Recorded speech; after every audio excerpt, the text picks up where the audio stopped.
Hello students, आज मैं आपको क्लास 9 का क्वाड्रिलेटरल चैप्टर के एक्सरसाइज 8.1 का क्वेश्चन नंबर 4 बता रही हूँ। ठीक है, देखो क्वेश्चन क्या दे रखा है।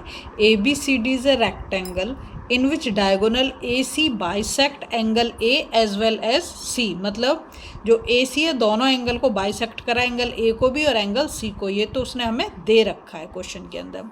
Show that A B C D is a square. तो एक तो हमें ये प्रूव करना है कि ए बी सी डी क्या एक स्क्वायर है। दूसरा, diagonal B D bisect angle B as well as D. तो हमें यहाँ पर दो चीज़ें प्रूव करनी है। ठीक है, देखो सबसे पहली जो हमें पता है, हम बचपन से जब शेप सीखते हैं तब से हमें रेक्टेंगल और स्क्वायर के बारे में पता होता है। तो हमें पता है अपोजिट साइड्स आर इक्वल, किसमें? रेक्टेंगल में। ठीक है, तो मैं वही ले रही हूँ, इक्वल एंड पैरेलल होती हैं, तो मैं वही प्रॉपर्टी यहाँ पे यूज़ कर रही हूँ। A B parallel to D C. ये ए बी है, इसके अपोजिट साइड क्या है? डी सी है। तो ये कैसी है? Parallel and equal. ठीक है, तो यहाँ से अब हम यहाँ पे ना नंबर डाल लेते हैं, क्योंकि बाइसेक्ट, ये बाइसेक्ट का मतलब है ये एंगल इसके बराबर है और ये एंगल इस एंगल के बराबर है। ठीक है, यहाँ पे हम एंगल को नाम दे देते हैं 1, 2, 3 एंड 4। ये मैंने एंगल को नाम दे दिया। ठीक है, अब देखो अगर ये दोनों पैरेलल लाइन है, A B parallel to D C है, तो हमारे ए सी क्या हो गई? ट्रांसवर्सल हो गई। और ए सी हमारी ट्रांसवर्सल है, तो एंगल 2 जो है एंगल 4 के बराबर हो जाएगा और एंगल 1 किसके बराबर हो जाएगा? एंगल 3 के। ठीक है, तो मैं यहाँ पे यही यूज़ कर रही हूँ, angle 1 is equal to angle 3। क्यों एंगल 1 एंगल 3 के बराबर क्यों है? क्योंकि ऑल्टरनेट इंटीरियर एंगल्स हो गए। ये ए सी हमारी ट्रांसवर्सल हो गई। ठीक है, तो angle 1 is equal to angle 3। ठीक है, और angle 2 is equal to angle 4। यहाँ पे लिख देंगे रीजन ऑल्टरनेट इंटीरियर एंगल्स। ठीक है, ऐसे हम ये भी बोल सकते हो कि angle 1 is equal to angle 2 होगा। Angle 1 is equal to angle 2 क्यों होगा?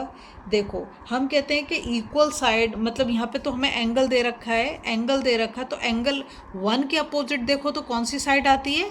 एंगल 1 ये है, इसके अपोजिट आ गई सी डी। और अगर हम एंगल 2 के अपोजिट देखें तो एंगल 2 के अपोजिट क्या आ गई? ए डी आ गई, है ना। और एंगल 3 के अपोजिट देखें तो इसके अपोजिट साइड क्या आ रही है? ए बी आ रही है। और एंगल 4 के अपोजिट अगर मैं देखूं तो क्या आ रही है? C D. तो हमने देख लिया किसके अपोजिट क्या आ रहा है। तो यहाँ से हम ये भी बोल सकते हैं angle 1 is equal to angle 2। ठीक है, क्योंकि angle 1 is equal to angle 3 तो ऑल्टरनेट इंटीरियर एंगल्स के हिसाब से हो गया। Angle 2 is equal to angle 4 के बराबर हो गया। तो हम ये भी बोल सकते हैं angle 1 is equal to angle 2। ठीक है, और दोनों में हम क्या लिख देंगे? ये चीज़। अब जाते हैं हम triangle A C D. A C D कौन सा है? ये रहा, ए सी डी। ये ऊपर वाला जो ट्राइंगल है ये वाला, इसको मैंने पूरा ब्लू कर दिया। ठीक है, एंगल ए सी डी में जाएंगे तो हम लिखेंगे C D is equal to A D. ऐसा क्यों लिखा मैंने C D is equal to A D? देखो सी डी कहाँ पर है? ये रहा, किसके अपोजिट आ रहा है? एंगल 1 के अपोजिट आ रहा है। दूसरा मैंने क्या लिखा? A D. तो ए डी कहाँ हमारा? ये रहा, ये किसके अपोजिट है? 2 के। यहाँ मैंने लिखा angle 1 is equal to angle 2। ठीक है, ये हमारी मान लो इक्वेशन नंबर 1 हो गई। ठीक है, और क्या लिखेंगे? Side opposite to equal angle, ठीक है, आर इक्वल। इक्वल एंगल के अपोजिट साइड कैसी होंगे? इक्वल होंगी। दूसरे हम बना देंगे फिर A B is equal to C D. Second equation हमारी ये बन गई। और A D is equal to B C, ये हमारी थर्ड इक्वेशन हो गई। ठीक है, अब देखो हमने बना दी यहाँ पर 3 इक्वेशन, और ये मैंने तुम्हें बता दिया कि कैसे कैसे कौन किसके बराबर हो रहा है एंगल के अकॉर्डिंग। एंगल 1 के अपोजिट क्या है? C D. ठीक है, और एंगल 3 के अपोजिट क्या है? A B. ठीक है, तो इस हिसाब से मैंने यहाँ पे लिख दिया। अगर हम तीनों को कंक्लूड कर दें तो क्या हो जाएगा हमारा? A B is equal to, मैं सी मतलब साइक्लिक ऑर्डर में जा रहा हूँ, A B is equal to B C is equal to C D is equal to D A. चारों साइड इक्वल हो गई। देखो यहाँ पे मैंने लिखा भी है, ये 1 2 3 के अकॉर्डिंग हम यहाँ पे कर देंगे। ठीक है, तो ये तो हमारा प्रूव हो गया। क्या हो गया? ए बी सी डी, इसलिए हम लिख देंगे therefore ABCD is a square, क्योंकि चारों साइड इक्वल हूँ, ऑल साइड्स आर इक्वल, तो हम क्या बोल देंगे ABCD इज ए स्क्वायर। ठीक है, अब जाते हैं हम सेकंड वाले पार्ट पे। तो सेकंड वाले पार्ट में उसने हमसे बोला है diagonal BD bisect angle B as well as angle D। तो ये जो है, ये देखो मैंने यहाँ पे दूसरा फिगर ड्रॉ कर दिए। अब मैंने ये वाला BD वाला डायगोनल बना दिया। यहाँ पर जो है, वहाँ पर तो हमें गिवन था, यहाँ पर हमें प्रूव करना पड़ेगा। तो मैं क्या लिख रही हूँ, BC is equal to CD।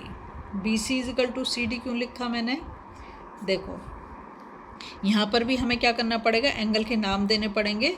तो मैं इस एंगल को नाम दे रही हूँ 5, इस वाले एंगल को नाम दे रही हूँ 6, इस वाले एंगल को दे दिया मैंने 7, और इस वाले एंगल को मैंने नाम दे दिया 8। ठीक है,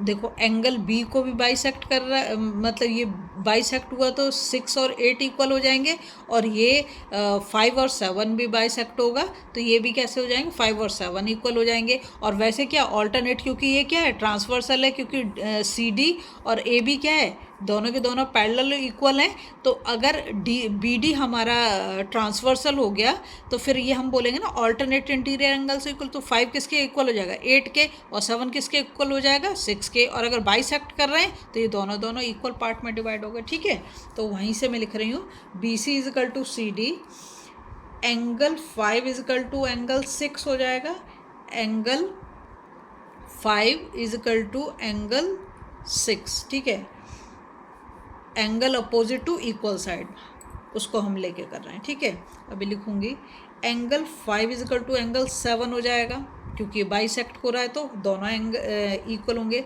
एंगल 6 इज इक्वल टू, ये angle 6 is equal to angle 8 हो जाएगा। ठीक है, बाइसेक्ट होने की वजह से। और angle 6 is equal to angle 7 भी हो जाएगा, ये ऑल्टरनेट इंटीरियर एंगल। तो angle 5 is equal to angle 8 भी हो जाएगा। दोनों तरीके से लिख दिए हैं। ठीक है, कैसे, अगर ये बाइसेक्ट कर रहा है तो 5 7 के इक्वल होगा और 6 8 के इक्वल होगा। ठीक है, ये मैंने लिखा 5 7 के इक्वल और 6 8 के इक्वल। और वैसे क्या हो गया, ये दोनों पैरेलल लाइंस हैं, तो ये अगर इसका क्या कहते हैं ट्रांसवर्सल है, तो एंगल 5 किसके बराबर होगा, एंगल 8 के बराबर हो जाएगा, यहाँ पे मैंने लिखा है।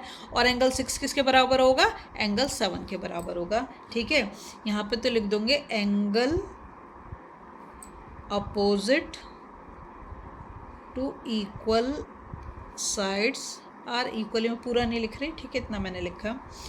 और यहाँ पर जो हम बोल रहे हैं 5 इज इक्वल टू 7 है ना, ये 5 इज इक्वल टू 7 जो लिखा है 6, ये कैसे हो गया, ये ऑल्टरनेट इंटीरियर एंगल्स। ठीक है, alternate interior angles are equal.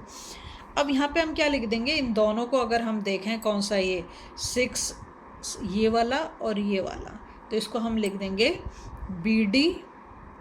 यहाँ पे मेरे को एक्चुअली वो डाल देना चाहिए था, मैंने डाला नहीं, चलो यहाँ पे लिख देती हूँ मैं। ये हो गया 5 और ये वाला हो गया हमारा 6, 5 इज इक्वल टू 7 वाला जो ये हो गया हमारा 6, और ये वाला 7 हो गया। ठीक है, इन तीनों से हम कर देंगे। तो BD बाइसेक्ट का मतलब क्या, टू इक्वल एंगल में उसे डिवाइड कर रहा है, angle B as well as angle D। हो गया हमारा प्रूफ। अगर आपको वीडियो पसंद आ रही है ना, प्लीज़ लाइक शेयर सब्सक्राइब कर दो, फॉलो जरूर।